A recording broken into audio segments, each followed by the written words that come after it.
So hello বন্ধুরা, welcome back to our channel. Good morning সবাইকে। তো এই কিছুক্ষণ আগে জাস্ট আমি ঘুম থেকে উঠলাম। আমার মা দেখলাম নেই, আমার মা একটু বেরিয়েছে হচ্ছে আমার মা পোস্ট অফিসে গেছে আমার বোনের কি ব্যাংক অ্যাকাউন্টের কোনো কাজ বাজ সামথিং করতে। আমার বোন ওই ঘরে রয়েছে। আসলে আমার বোনকে নিয়ে কালকে স্কুলে গেছিলো। তো এই কি আমার বোনে কি এনসিসি সামথিং একটা বলছিলাম তোমাদের, সেখানে ভর্তি হবে আমার বোন। তো সেই নিয়ে একটু ব্যাংকের বা আরও অনেক কিছু ডিটেলস কিছু কি করবার রয়েছে সেই নিয়ে আমার মা গেছে। আমি আপাতত বসে রয়েছি ঘরেতে। কালকে রাত্রিরে মানে প্রায় 3-3:30 নাগাদ আমি ঘুমিয়েছি। তো তখনই দেখছিলাম মানে আকাশে প্রচণ্ড বিদ্যুৎ চমকাচ্ছিল। ভাবলাম হয়তো বৃষ্টি বৃষ্টি হবে। ও বাবা, সকালবেলা উঠে দেখছি সব খটখটে রোদ। না, প্রায় অনেক দিন মানে একটু গরম ওয়েদার দিলে একটু মানে বৃষ্টি দরকার। মানে একদিকে বৃষ্টির কথাটা হাফ, একদিকে মনে হয় যে হ্যাঁ বলবো হোক, আবার অন্যদিকে মনে হয় বলবো যে হোক না। তার কারণ তোমরা সবাই জানো আমার পাড়াতে কি পরিমাণে জল জমে। আগে যাও বা মানে পাম্পের থ্রুতে আমাদের পাড়ায় জলটাকে তুলে দেওয়া হতো। তো সেই দিক থেকে এখন মানে কে তুলবে ভগবানই জানে। তো যাই হোক, দেখা যাক। আমার তো কালকে ডাক্তারবাবুকে ফোন করে জিজ্ঞাসা করলাম, মানে ছবিটা পাঠিয়ে আমার পায়ের এই যে অবস্থাটা, এটার আমি ছবিটা তুলে পাঠালাম যে ডাক্তারবাবু এরকম হচ্ছে। বলছে ঠিক আছে, তোমার পা ওকে আছে, অসুবিধে নেই। তো অন্যান্য অনেকের পা ভেঙেছে, বাট তোমার অনেক তাড়াতাড়ি তোমার পা রিকভারি হয়েছে। বললাম যাক ভালো, যেরকম যা চলছে চলুক, সময়ের সাথে সাথে ঠিক হয়ে যাবে, অসুবিধে নেই। তো আপাতত এখন এই ঘরে বসে রয়েছি। তো চা অনেকটা লেট হয়ে গেছে, তাই এখন আর চা খাবো না, একেবারে দুপুরে খাবো। এই রাত্রিরে আমি যত তাড়াতাড়ি লেট করে শুই তার ইম্প্যাক্টটা পড়ে আমার সকালবেলা ঘুম ভাঙতে চায় না। আগে একটা টাইম ছিল, ভোরবেলা আমি 2-3টের সময় ঘুম থেকে উঠে আমি র্যাপিডো করতে বেরোতাম। সেই সব একদিন গেছে। তো যাই হোক, চলো, এই ঘরেতে তো বসেই ছিলাম এতক্ষণ, চলো আমার বোন ওই ঘরে কী করছে একটু দেখে আসি।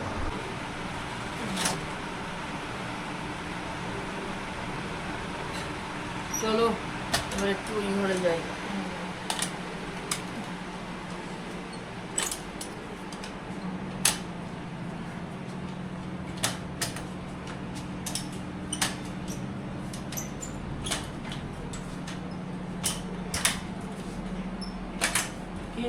ভাই তোর ঢুকে গেল।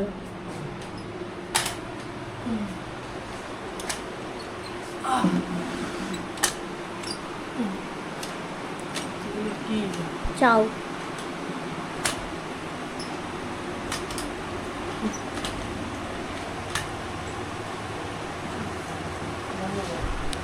সো ওই ঘর থেকে এই ঘরে এলাম। তো আমার বোন কি ফিঞ্চ পাখি দেখতে পেয়েছে, সেই পাখিটার পিছনে ছুটছিল এখন বারান্দাতে। মনে হয় কোথায় দেখতে পেয়েছিলি মাম্পি? কোথায়? আচ্ছা, জানলার সামনে ফিঞ্চ পাখি দেখতে পেয়েছিল আমার বোন। আমার বাড়িতে অনেক ফিঞ্চ পাখি পোষা ছিল। আমার ফেসবুক ইনস্টার ভিডিওতে রয়েছে। আমার বারান্দাতে ফিঞ্চ ছিল, জাভা ছিল, ছাদেতে একটা বড় খাঁচা ছিল, সেখানে ভর্তি পায়রা ছিল। বল মাম্পি। এখন তো সেই ঠাকুর ঘর থেকে একটা ডিম বের করছে। আমার ওখানেতে মানে আমি পাখি আমার ছোট থেকেই পছন্দ ছিল। তারপর তোমাদের বলেছেন একটা বড় খাঁচা ছিল যেখানে একটা টিয়া পাখি থাকতো, যে টিয়া পাখিটাকে আমার বাবা ভুল করে উড়িয়ে দিয়েছে। অনেক পাখি ছিল আমার, কিন্তু এখন নেই। আগে পা ঠিকও ভেবেছিলাম মধ্যিখানে যে পাটা মানে র্যাপিডো করতে করতে যদি কোনো পাখি পাই নিশ্চয়ই করবো। বাট এখন মানে মেনটেন করা যাবে না, মেন কথা হচ্ছে ওটাই। এখন আর আগের মতো সেইভাবে মেনটেন করতে পারবো না। তো মেনটেন আবার যবে থেকে মানে পার্ট পুরোপুরি ঠিক হয়ে যাবে, মেনটেন করতে পারবো, তবে থেকে আবার পশু পাখি পুষবো। পশু পাখি পাখি করবো আবার। আপাতত এবার দেখছি যে কনুর নেওয়ার ইচ্ছা আছে। কনুর মানে ওই যে আমার পাড়া একটা দাদা রয়েছে, সে হচ্ছে পাইনাপেল কনুর কিনেছে। তো পাইনাপেল কনুর কিনেছে প্লাস ব্রিডিংও করিয়েছে, 2টো বাচ্চাও হয়েছে। আমার এখন আপাতত আগে পাটা ঠিক হয়ে যাক, পাটা ঠিক হয়ে গেলে তারপর আমি করবো। দেখি আমার বোন এখানে রিং নিয়ে দেখো কি করছে, এই দেখো কি করছে মাপি রিং নিয়ে। খুলে গেছিল সাইকেলে। ও সাইকেলের রিং খুলে গেল। আজকে স্কুল যাওয়া নেই? সোমবার। আমার বোন আবার ভোর 4টে থেকে উঠে কোথায় এনসিসিতে আবার ট্রেনিং আছে। আচ্ছা বিল্লার কাছে কোথাও আমার বোনের আবার ট্রেনিং আছে, সেইখানেতে আমার বোন যাবে। তো চলো এখন আপাতত একটুখানি বসি, দেখছি কি খাওয়া যায়। সো এতক্ষণ বসেছিলাম তো ফট করে আমার কানে বাজলো যে রাস্তাতে মনে হয় কুলফি যাচ্ছে। তো বাইরের আইসক্রিম বহুদিন হয়ে গেছে খাইনি। যখন স্টার্টিংয়ে মানে পা হয়ে এসেছিলাম তখন একদিন দুদিন সামথিং খেয়েছি, বাট তারপরে খাইনি। তার কারণ হচ্ছে আমার বারণ ছিল, আমার টক খাওয়া যাবে না, মিষ্টি জাতীয় কোনো জিনিস অ্যাভয়েড করতে হবে। তার কারণ তখন মানে কেটে গেছিলো যে পোর্শনগুলো, মিন্স হচ্ছে আমার এই জায়গাগুলো, ঠিক আছে, এই যে জায়গাগুলো দেখতে পাচ্ছ এগুলো কেটে গেছিলো। তো আমাকে ওই জন্য বলেছিলো যে এখন মিষ্টি জিনিসগুলো একটু তুমি অ্যাভয়েড করে রাখো, পরে যখন ভালো হয়ে যাবে তারপর তুমি খাও। তো এখন তো তোমার পুরোপুরি মানে একদম নতুন ছাল হয়ে পুরনো সব উঠে গিয়ে পুরো সাদা হয়ে গেছে। তো ওই জন্য একটু সাহস করে খাচ্ছি। এই হচ্ছে আবার পুরোপুরিভাবে প্ল্যান করেছি যখন পা পুরোপুরিভাবে ঠিক হয়ে যাবে কোনো একটা ভালো রেস্টুরেন্টে কিছু শান্তিভাবে খেয়ে যাবে। কারণ বন্ধুরা আমি খেতে খুব ভালোবাসি। আমার মা আমার জন্য প্রায় মানে অনেক রকমের আমার মা রান্না বান্না করে আমার জন্য। এই দেখো কথা বলতে বলতে কুলফি নিয়ে চলে এসেছি। চলা ভালো সেই গুজিয়া টাইপের ফ্লেভার।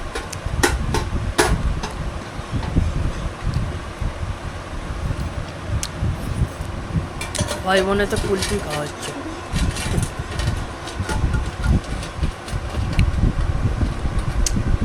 কালকে আমার বাবা কোন্নগর গেছিল, কোন্নগর থেকে বড় বড় মাছ ধরে, তোমাদেরকে দেখিয়েছিলাম। কোন্নগর থেকে মাছ ধরার সব বড় বড় জাল কিনে নিয়ে এসছে। মাছ ধরতে যাবে আবার কখনো, এই মানে সিজন পড়ছে যাকে বলে, এই সিজনেতে তোমার মানে প্রায় খুব ভালো বেশ বড় বড় মাছ হয় যদি ওয়েদার ভালো থাকে নর্মালের মতো। তো এখন ধরে নি সবে জালটা কিনে নিয়ে এসছে, যে তার কিছু টাইম পর গিয়ে তারপর ধরবে। তো আমি এখন আপাতত বসে কুলফি খাই, কুলফি খেয়ে তারপর একটু আবার ওই ঘরেতে যাবো। এখন কিছুক্ষণ বসি, মা আসেনি, মা আসবে তারপর আমি আবার ওই ঘরে যাব। চল এই ঘরে এলাম, কুলফি খাওয়া হয়ে গেল, এবার ওই ঘরে।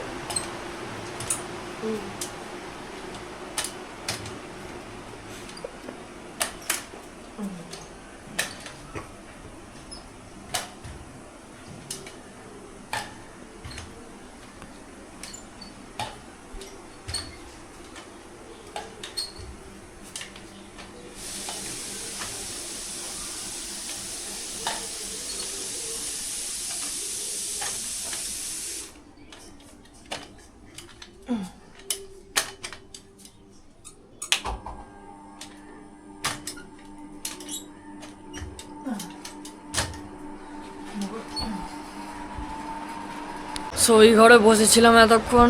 আমার বোন মানে আমার কাছে ক্যাশ ছিল না, আমার বোন আমার জন্য একটু কুলফি নিয়ে এলো, নিজেও খেলো আমাকেও খাওয়ালো।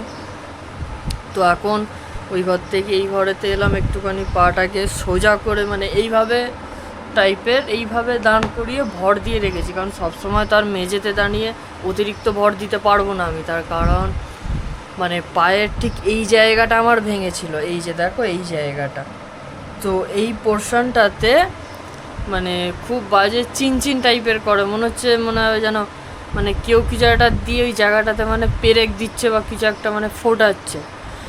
তো সেই রকমভাবে খুব বাজেভাবে আমার চিনচিন করতো। তো সেই কারণে খুব একটা আমি দাঁড় করাতে পারি না, খুব জোর ম্যাক্সিমাম 5 মিনিট, তার থেকে বেশি আমি চেষ্টা করি। কিন্তু ওই বললাম যে এতটা পরিমাণে ওই জায়গাটা কাঁটা দেয় আর গোটা পায়ের মধ্যে আমার চুলকায়। ঠিক আছে, তো যতটুকু নিজের মানে পারি ততটুকু আমি দাঁড়াই। তা আপাতত এখন এই ঘরেতে বসি, বসার পর দেন আমার মা আসবে মা এসে আমায় চান টান করাবে। চান টান করার পর দেখি আজকে আমার মা আবার কি মেনু বানিয়েছে। আজকে বেশি কিছু বানাতে পারেনি আমার মা, তার কারণ ওই বললাম আমার মা পোস্ট অফিসে গেছে, এইসব কাজে একটু ব্যস্ত রয়েছে। তো চলো আমার মা কি মেনু বানিয়েছে দেখিনি, আগে চান টান কমপ্লিট করা হয়ে যাক, কমপ্লিট করে দেখি আমার মা আবার কি মেনু বানালো। সো এই কিছুক্ষণ আগে আমার মা এলো, এসেই জাস্ট আমাকে আমার মা চান করালো, চান টান করিয়ে দিয়েই এখন বসে রয়েছি ঘরেতে, একটু মাথার চুলটা শুকাচ্ছি, বেশ বড় হয়ে গেছে আমার চুল। লাস্ট যখন র্যাপিডো করবার ওই সময়তে লাস্ট আমি চুল কেটেছিলাম, যেহেতু 2 মাস ঘরে বসে রয়েছি দেখো এদিক দিয়ে অনেক বড় বড় হয়ে গেছে। আর আমার চুল বহুল প্রচণ্ড পাতলা, প্রচণ্ড মিন্স প্রচণ্ড পাতলা আমার চুল। তো সেই জন্য এখন তো কাটতে পারবো না, কারণ কাটার জন্য আমায় যেতে হবে সেই জায়গায় গিয়ে বসতে হবে। এবার সেখানকার এই জায়গায় যদি ভেতরে বাই এনি চান্স এই জায়গাটা, তো এই জায়গাটা খালি, ফট করে যদি কোনো চুল বা কিছু ঢুকে যায় তো প্রবলেম হতে পারে। কারণ অনেক জায়গায় তো আমার মানে কাটাগুলো সব শুকিয়ে গেছে অবশ্য, বাট তাও রিস্ক কেই বা নিতে চাইবে বেফালতু। ওই যখন একেবারে প্লাস্টারটা খুলবে তখনই গিয়ে একবারে ভালো করে ডাই ক্লিন হয়ে আসবে, একটু ফেসিয়াল টেসিয়াল করে তারপর চুল ফুল একটু ঠিক করে তখনই একেবারে আসবো। তো যাই হোক, আপাতত আমার মা এখন আমার বোনকে খাবার দিতে গেছে, খাবার দিয়ে তারপর আমার কাছে আসবে খাবার দিতে। তো চলো আমার মা যে কি মেনু বানিয়েছে স্পেশাল দেখে নেওয়া যাক। দিয়া এটাকে এখানে দাও, আ গিয়া খানা। আজ অনেক কাজ ছিল। ও ঠিক আছে, ওই এটাকে দাও, হ্যাঁ ওটাকে উল্টে দাও, এখানে এই কর্নারটা রাখো না। ঠিক আছে, জলের বোতল থাক না, একটা বোতলে আছে, একটুখানি জল আছে। ঠিক আছে।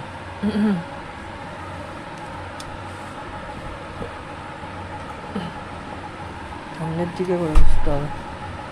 তো চলো গাইস, ফাইনালি আজ খাবার এসে গেছে, ডিমের পোচ, ডাল, ঢ্যাঁড়স, পটল ভাজা, আলু, তোমার শসা, আলু সেদ্ধ, ভাত, মানে প্রায় হিউজ আইটেম। ঠিক আছে, এত আইটেম খাবো কী করে। আমি আমি বললাম না তোমাদেরকে যে আমার মা থাকলে আমাকে পুরোপুরি সাজিয়ে আমাকে প্রপার করে দেয়। মা যেহেতু কাল ছিল না, সেই দিক থেকে আমি তোমাদেরকে মানে ঠিকভাবে করে আমি যতটুকু ল্যাংড়া মানুষ হয়ে গেছি এখন, যতটুকু পেরেছি তোমাদেরকে দেখিয়েছি।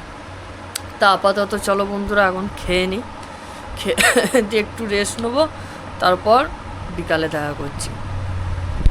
সো এই কিছুক্ষণ আগে ঘুম থেকে উঠলাম, উঠেই এখন বসে রয়েছি। আমার বোন ওইখানে পড়াশোনা করছে, এখন বসে আছে, কিছুক্ষণ পর মনে হয় কোচিং যাবে পড়তে। তো বিকালবেলা দুপুরবেলা খাওয়া দাওয়ার পর আমাকে ফোন তো থানা থেকে ফোন করেছিল এটা জানার জন্য যে মানে আমার ওই বাইকের ডকুমেন্টসগুলো, তারপর আমার কোন পাটা ভেঙেছে আরেকবার জিজ্ঞেস করে ওয়ার্ম আপ করে নিল স্যারেরা, যে তার কারণ যে টাইমে ভেঙেছিল তার কিছুদিন পর ভোট চলছিল, ইলেকশন চলছিল, সেই কারণে তারা খুব একটা অতটা জোর দিতে পারেনি। তারা বলেছে আমার বাড়িতে একটু ইনকোয়ারি করতে আসবে, ও এলে অবশ্যই আমি তাদেরকে যে জিনিসগুলো যা কিছু হয়েছে অনেকবার জানিয়েওছি, প্লাস আরও একবার দুবার আমি জানাবো, অসুবিধে নেই। তো এবার আজকে তার মনে হয় না আসবে বলে, সন্ধে হয়ে গেছে, দেখা যাক কাল পরশু হয়তো স্যারেরা আসতে পারে, এসে জিজ্ঞাসা করবে। আজ ওই ইন্স্যুরেন্স, তারপর আরও কিছু দরকার, আমার ড্রাইভিং লাইসেন্স, এই জিনিসগুলো সব আমার থেকে চাইছিল, যে জিজ্ঞাসা করলো যে কেমন কী সব আছে বলো, তারপর সব বলে টলে দেওয়া হলো আপাতত এখন। আর বললো যে আমরা একদিন সময় করে অবশ্যই যাব, তোমার সাথে কথা বলে আসবো। আই থিঙ্ক ওরা মনে হয় সিসিটিভি ফুটেজ পেয়েছে ভালো করে, ঠিক আছে, যদি পেয়ে থাকে খুবই ভালো কথা। পেয়ে গেলে যদি সিসিটিভি ফুটেজটা আমাকে দেয় পার্সোনালি, তাহলে অবশ্যই আমি তোমাদের সাথে শেয়ার করব। তা আপাতত আজকে এই পর্যন্তই। যদি আমার ভিডিও তোমাদের ভালো লাগে অবশ্যই আমার চ্যানেলটাকে লাইক, শেয়ার অ্যান্ড সাবস্ক্রাইব করে দিও। আজকের মতো till then, tata and bye by.